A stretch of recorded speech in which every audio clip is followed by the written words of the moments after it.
Continue now with Mr. Trump, who is in Ohio this evening. Now, we'll get to Obamacare in a moment. I got one more question about the campaigning. Do you believe you would be ahead if not for the Access Hollywood stuff? I just don't know. I think it was very negative. It was locker room talk. The microphone was not supposed to be on. Not that I make that as an excuse for myself, but certainly it was an illegal act that was NBC. It was not supposed to be on. You think it was illegal what they did, putting that tape out? Oh, absolutely. Yeah. No, that was a private locker. You know, that was a private dressing room. Yeah, that was. Are you going to take any action after the election against NBC? Well, you'll see. You'll see. You know, so you're going to see after the election. But I will tell you. First of all, shouldn't have been said. But it was, you know, it was locker room talk. And, yeah, I mean, you know, we're going to find out soon enough, I will tell you. All right. Obamacare, not doing well. I think any measure, any fair-minded person would say a lot of Americans are getting hurt. You have to pay more for their premiums, more deductibles. They're getting their choices of doctors filed down. It doesn't seem, though, that the Democratic base, which wanted Obamacare so much, cares. They don't seem to care. You don't see an outrage building on the left about Obamacare. I'm wondering if you know why that is. I think they care. I think people care. I think people are getting wiped out. The state of Arizona, which is just an amazing place. I'm going there in 2 days. The great state of Arizona, 116% increase. I think they're going to care when they actually see the bills start pouring in.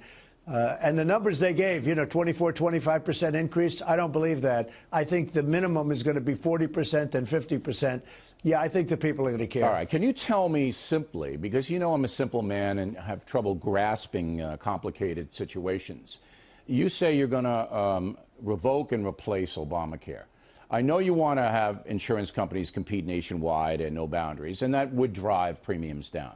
What else? What else? Are you going to subsidize 30 million people who can't afford insurance? Are you going to help them out?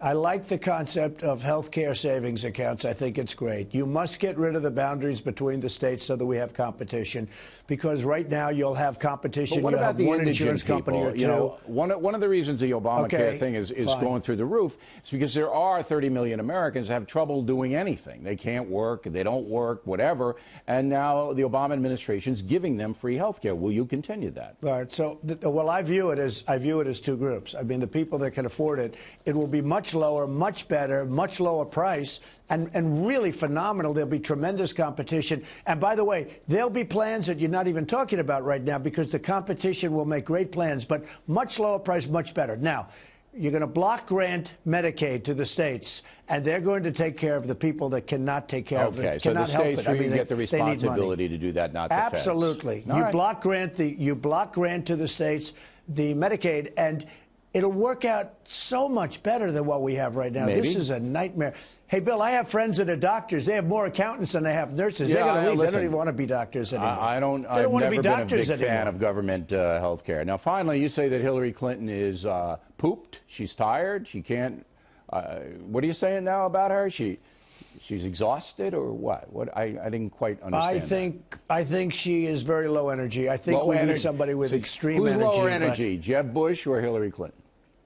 Well, I'm not sure. That's pretty close, but I would probably say Hillary. All right. I mean, I saw her after the second debate, and she could barely make it to the car. Yeah. This is not what we want. Hey, Bill, this is not what we want, to negotiate with China, to beat ISIS, to work against Putin, okay? This is not what we want. Well, her birthday was yesterday. Who knows? She's 69, let's see what happens. though. I think we're doing very well. Yeah, she's okay. She's all over the place. I don't care. Look, there's something going on, and I don't know what's happening, but I can tell you this is she goes away for 3, 4, 5 days, and she doesn't leave the house, and then she comes back. And the interesting thing is, I had 8 stops over the last day. And funny, she said, yesterday we opened a great hotel on Pennsylvania Avenue. I went to cut a ribbon real quick. She said, Donald Trump is off the path, okay? You know, off the path. Give me a break. It's probably the first time I've done anything outside of this, like in a month.